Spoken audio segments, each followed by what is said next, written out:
pour illustrer ses propos, sans démagogie ni langue de bois, je vais citer quelques axes de réflexion. Sur le plan international, le Sénégal a toujours eu une diplomatie très respectée à travers le monde. Mais reconnaissons quand même qu'avec l'avènement du président Macky Sall, la diplomatie sénégalaise a atteint un niveau jamais égalé. Aucun conflit, aucun, je dis bien, avec aucun pays au monde. Ça, il faut véritablement le réussir. La place du Sénégal, à l'occasion de la dernière Assemblée générale des Nations Unies le prouve. Parce qu'il faut le rappeler, à l'ouverture justement de l'Assemblée générale des Nations Unies, c'est le Brésil qui intervient en premier, suivi des États-Unis. Et pour la première fois dans l'histoire, les États-Unis ont cédé leur place au Sénégal. Et le Sénégal, donc le président Macky Sall a pris la parole après le Brésil. Et les États-Unis n'ont pris la parole que le lendemain, en 7e position. Cela veut dire effectivement que notre pays occupe une place importante au niveau international. Que dire du voyage du président de la République en Russie, aussi bien sur la forme que dans le fond? Vous avez toujours vu le président Poutine recevoir des hôtes. Il avait en face de lui une table de cette dimension. Et il était souvent séparé de son hôte de 10, 15 à 20 mètres quelquefois. Mais avec le président Macky Sall, on avait l'impression que c'est lui qui recevait le président Poutine. Cela prouve tout simplement que le président Macky Sall quand même occupe une place de leader au plan mondial. Sur le plan sécuritaire, il a pris des mesures hâtives pour lutter contre la montée du terrorisme et du djihadisme. C'est ce qui explique d'ailleurs la création à l'est du pays vers Kidira de ce qu'on appelle le groupe d'action rapide de surveillance et d'intervention Garci, je le dis, sous le contrôle des 2 colonels, l'ancien colonel de l'armée sénégalaise qui sont ici présents. C'est dire que depuis la disparition du président Idriss Déby, le président Macky Sall mène à la tête de ce pays et de l'Afrique un combat qu'aucun autre chef d'État n'a mené contre la montée du terrorisme et du djihadisme en Afrique. Au plan interne, 2 réalisations, 2, auraient suffi pour les panafricanistes que nous sommes pour dire que son bilan est largement positif. C'est la réalisation du pont de Farafenni qui désenclave totalement la Casamance et qui nous met en ligne directe vers toute l'Afrique de l'Ouest. À partir de Dakar, vous traversez le pont Farafenni en 5 minutes, moins de 5 minutes, vous allez en Casamance. Et maintenant, vous pouvez prendre le petit déjeuner à Dakar et aller déjeuner à Ziguinchor. Avant, on passait la nuit, 2 nuits quelquefois même au pont avant d'arriver en Casamance. Et à partir de ce route, vous allez en Guinée, vous allez en Guinée-Bissau, vous allez jusqu'au Nigeria. Pour un panafricaniste, cela suffisait pour dire que son bilan est positif. Mais ce n'est pas tout. Parce que de l'autre côté, nous avons également le pont de Rosso qui est en construction et qui va être bientôt inauguré. Les infrastructures routières, que ce soit les ponts, les autoponts, le BRT et le TER. J'insiste sur le TER parce qu'on nous disait souvent il coûte cher. Il coûte cher parce qu'il est bon. Il coûte cher parce que c'est ce qu'il y a de meilleur au monde. Un jour, en discutant avec le président, parce que quand on révèle une discussion avec un chef d'État, c'est peut-être un secret qu'on trahit. Je lui dis, mais monsieur le président, gars yi dañ TER bi dafa cher. Mu ni ma yow ban oto ngay dawal man déjà une 4x4. Mu ni ma ñi koy wax ñëpp koo ci gis Mercedes la yore 4x4 ou 8 et il pense que nos parents de la banlieue n'ont pas le droit de voyager dans des conditions décentes. Mu ni ma TER boobu man dama ci dugg ministre bi di ci dugg su ma amee gàmmu chef d'État mu dugg ci. Donc quel que le coût TER, dans la mesure où il permet aux populations de la banlieue de voyager dans de meilleures conditions, je ne m'occupe pas du coût. Ce qui est important pour moi, c'est de mettre mes concitoyens dans de bonnes conditions. Et ce que beaucoup semblent oublier, il y a une étude qui avait révélé que chaque année, le Sénégal perdait 100 milliards à cause des embouteillages à Dakar. Il fallait trouver une solution. La solution, c'est le TER, c'est le BRT, c'est les autoponts qui vont permettre aux Sénégalais, en tout cas ceux qui sont à Dakar, de se déplacer dans de bonnes conditions. Les cités religieuses auxquelles nous accordons une attention particulière n'ont pas été oubliées dans le bilan du président de la République. Nous sommes des croyants, musulmans pour la plupart.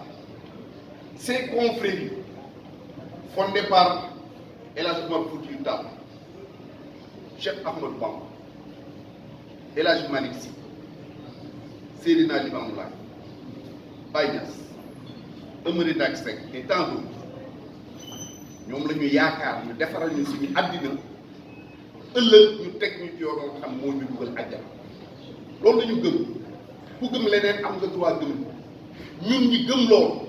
Si le président fait des réalisations dans les cités religieuses et s'occupe des chefs religieux, nous applaudissons parce que nous estimons que nous ne le pouvons pas faire. Quel que ce que le président fait à ta place, il y a le Mes chers compatriotes, le bilan du président de la République est aussi et surtout social. Le PUDC, le PUMA, la GEROUTE, la SONAGED, la couverture maladie universelle et surtout les bourses de sécurité familiale ont fini de transformer l'environnement de beaucoup de Sénégalais.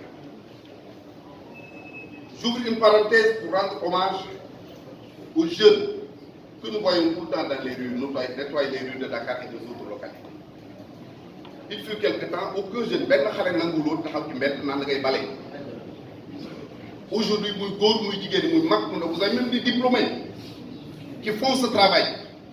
Vous avez un mouchoir, vous avez un conscient, vous avez un mouchoir pour que Dakar. Et les valables dans beaucoup de villes du Sénégal. Donc ces jeunes, nous leur devons respect, nous leur devons considération, nous leur devons à la limite admiration, parce que transformer la mentalité des jeunes Sénégalais. C'est grâce à ces résultats que nos partenaires au développement nous font confiance. Deux exemples, les deux derniers exemples. Le Fonds monétaire international, plus de 1000 milliards investis au Sénégal. Et l'USAID, qui a signé tout récemment, hier ou avant-hier, un accord avec le Sénégal par le biais du ministère des Finances, notre frère et ami Moustapha Ba, que nous saluons et que nous remercions également au passage. Je considère donc que tous ceux qui s'attaquent à notre pays, qui tentent de le déstabiliser, qui le présentent comme une démocratie en déclin pour créer le doute chez les investisseurs, sont des ennemis de notre pays, des traîtres à la cause nationale, dont chaque faut l'appeler chat. Car nos intérêts personnels, donc égoïstes, ne doivent en aucun cas primer sur l'intérêt national. Dans d'autres pays qu'on dit démocratiques,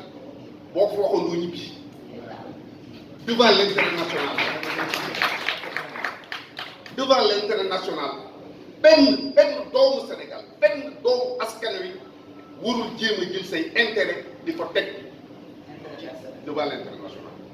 Et il faut se poser des questions. Ceux-là qui nous donnent des leçons de morale, c'est qui? Lu ñuy def, lu ñuy liggéey, lu leen di dundal, ku leen di jox ay kàttan, ku leen di jox ay sièges yu ñuy fonctionner, ku leen di jox xaalis bu ñuy voyager à travers le monde. Voilà les bonnes questions qu'il faut se poser. C'est la raison pour laquelle ils ne nous représentent pas. Ils sont là pour défendre des intérêts de force occultes. Ku mën a taxaw di ŋàññi sa réew pour mu daanu, ku mën a taxaw di wax ni nañu daganal góor jigéen au Sénégal, ku mën a taxaw di wax ne nañoo légaliser pour yamba au Sénégal mes chers amis kooku représenté wul le Sénégal défendre wul le Sénégal mais il défend des forces yoo ñemewul leen tudd. Nous le disons à haute et intelligible voix. Tout Sénégalais qui a ce comportement est un traître de la cause nationale. Certains reprochent à notre pays de s'endetter. Mais quel est le pays au monde qui ne s'endette pas? Pose la question aux économistes. Et si le Sénégal s'endette, continue à s'endetter et bénéficie de la confiance de nos partenaires, c'est parce que le pays est stable, il est sûr, il est bien tenu, il est bien gouverné. Parce que kuy lebal nit te du fay doo ko lebal kuy def saa boo lebee ñu lebal la c'est parce que lañ lay lebal yaa ngi koy dugal fi mu war a dugg di fay ay bor c'est comme ça qu'on développe. Nous sommes en démocratie et en bon démocrate nous devons toujours nous battre pour que ceux qui ne sont pas d'accord avec nous puissent tous les jours dire qu'ils ne sont pas d'accord avec nous et dire également pourquoi ils ne sont pas d'accord avec nous. Démocratie du ko la contre nga rey ko démocratie du ko la contre nga liquider ko démocratie mooy ki la contre nga jox ko baat jox ko nopp mu wax la pourquoi il n'est pas d'accord xëy na la mu lay wax ne d'accord ma ci njariñu askan ba ngi ci parce que y a pas un seul parti boo nga xam ne ñëpp a baax ñëpp a mel ni bëgg ñu mel. Il n'y a pas un seul parti boo nga xam ne kenn baaxul ça n'existe pas dans le monde ñoo bokk suuf teg ndox mi ñoo bokk école yeeg réew mi ñooy tase ci stade yi ñooy tase ci làmb yi ñooy tase ci marché bi donc nañuy rafetal soow mi duggee ko jabi nañu rafetal soow mi duggee ko jabi xale yi xam ñu jàmmoy marché.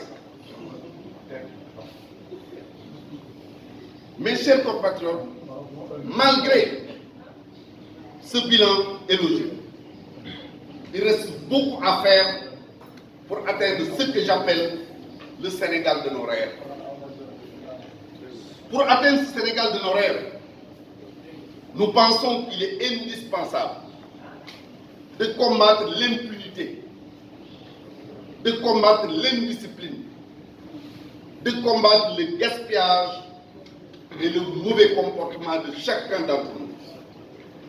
Kenn ku nekk ci ñun bu doxee ba jant bi so mu tëdd këram xalaataat riwaay lii xale yi di wax dina gis ni def na lu muur loon def wax na lu muur loon donc l'éducation d'abord jàpp naa ne foofu lay tàmbale.